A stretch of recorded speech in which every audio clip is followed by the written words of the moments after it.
Hey everyone, ready for another deep dive? Today we're really digging into B. Edward Blackman's Shadows of Atonement, a story that just grabs you and won't let go. Mm. It's all about family and mental health and, wow, the aftermath of a divorce. Really powerful stuff. It makes you think about how love and betrayal and second chances can totally reshape a family, especially when you throw mental health into the mix. For sure. So Blackman introduces us to this guy, Brian. Seems like a really good guy, dedicated to helping people. Like he's a teacher, always lending a hand. But then you realize there's this whole other side to him. Yeah, he's battling some serious inner demons. Exactly. What I find really interesting is how Blackmon doesn't just make Brian's goodness this simple thing. It's layered, you know. You've got the fallout from his wife Elizabeth's affair and then his struggles with depression and anger. And there are even these hints about a past brain surgery that could be messing with his head. Right. It's like he's trying to deal with his own pain by helping everyone else. Makes you wonder, is he really selfless or is it more about trying to make up for something? That's a big question that Blackmon seems to be exploring. And then on top of all that, we find out Brian's part of this super secret military program for genetic enhancement. Whoa, talk about a curveball. Yeah. It makes you question everything you thought you knew about him. I mean, is this program connected to his mental health? Is it a source of strength, or is it just another thing weighing him down? Those are the questions that unravel as you go deeper into the book. But even with this huge secret, Brian's life is still totally messed up by, regular human problems, like the affair with Bishop. It's a total turning point. Definitely. It destroys his marriage with Elizabeth, but it also seems to make all of his weaknesses way worse. And Bishop, man, what a character. Volatile, manipulative. He's like this force of chaos that just blows up Brian's already fragile world. Bishop's character really shows how complicated love and betrayal can be. Elizabeth's decision to have an affair, it's not just a plot point. It says something about what she's looking for, whether it's escape, excitement, or maybe just trying to fill some kind of emptiness in her life. Yeah, and it's all happening while Brian's falling apart inside. Yeah. You see him wrestling with anger, with this feeling of being completely betrayed, and it just pushes him further down a dark path. It's really powerful how Blackmon isn't afraid to show the raw, messy side of mental illness.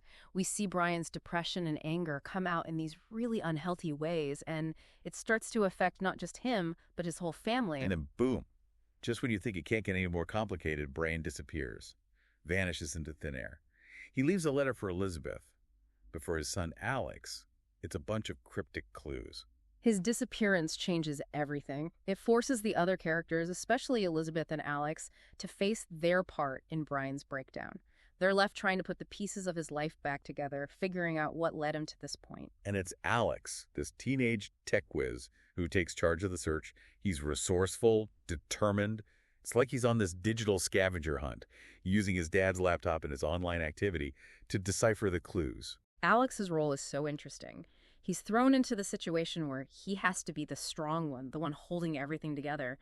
And as he dives deeper into his dad's secrets, he starts to uncover this whole side of Brian he never knew existed. And he finds some pretty disturbing stuff. Brian's writing, it's full of violence and this darkness that's so different from how he acts around everyone. Yeah, those writings add this whole psychological suspense element to the story. Totally. It makes you wonder, is Brian a danger to himself?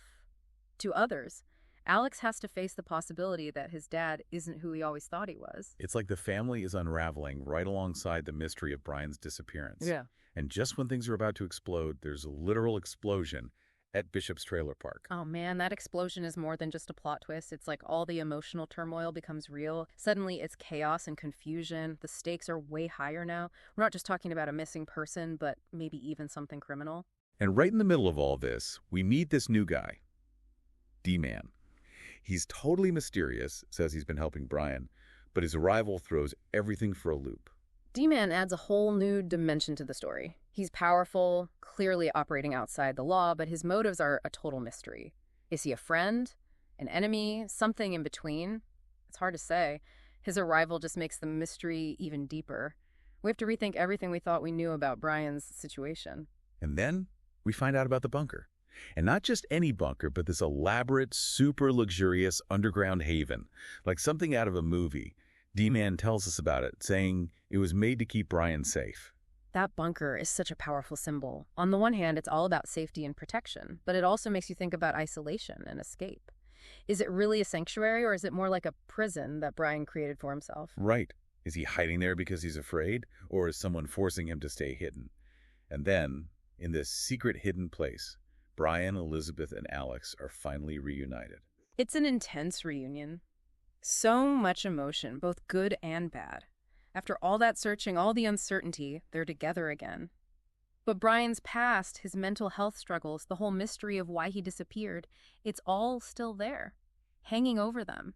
It's almost like they're trapped in this bubble, this pressure cooker where they have to deal with all the stuff they've been avoiding. And they're also worried about what's waiting for them out there, Yeah, if it's even safe to go back. exactly. So you have this constant back and forth, the desire to heal and the fear of what's on the outside. Blackmon's so good at weaving those external threats in with the character's inner struggles. And one thing that keeps coming up is Brian's past trauma.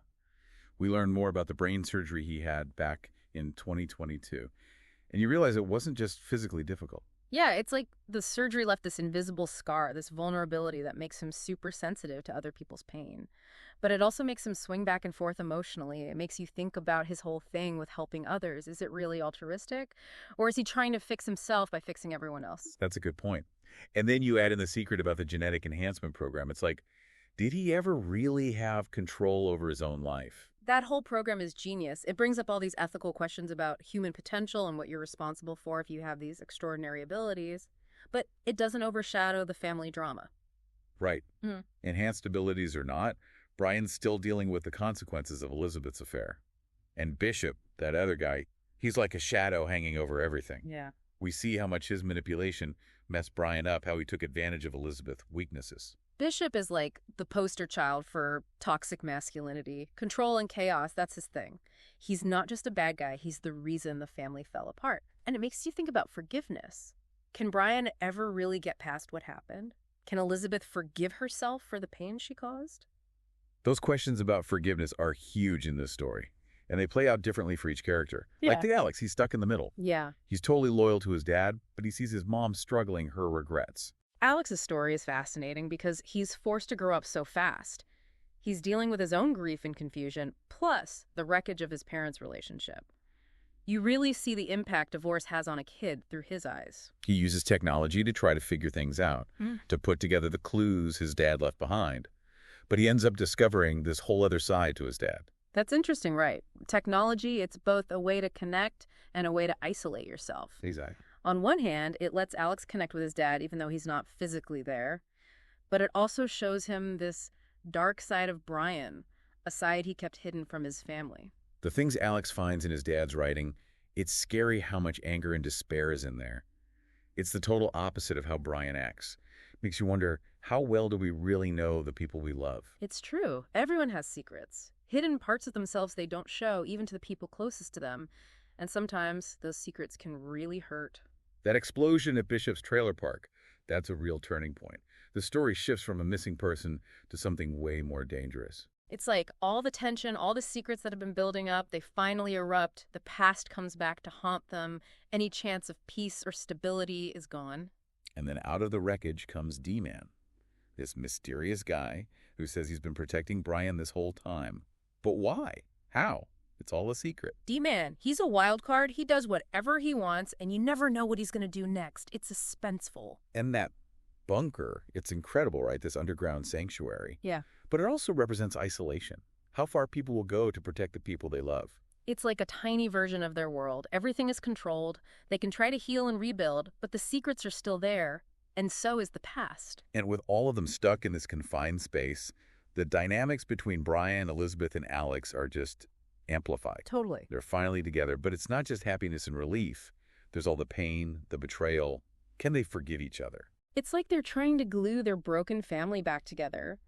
But then, just when it seems like they might have a chance, the truth about Brian and the genetic enhancement program comes out. It could destroy everything. Learning that Brian's been controlled this whole time, that he's been watched by this shadowy organization, it adds another layer to everything. It makes you think about free will, about whether it's ethical to mess with genes, about how power can be abused. And it forces Brian, Elizabeth, and Alex to question everything.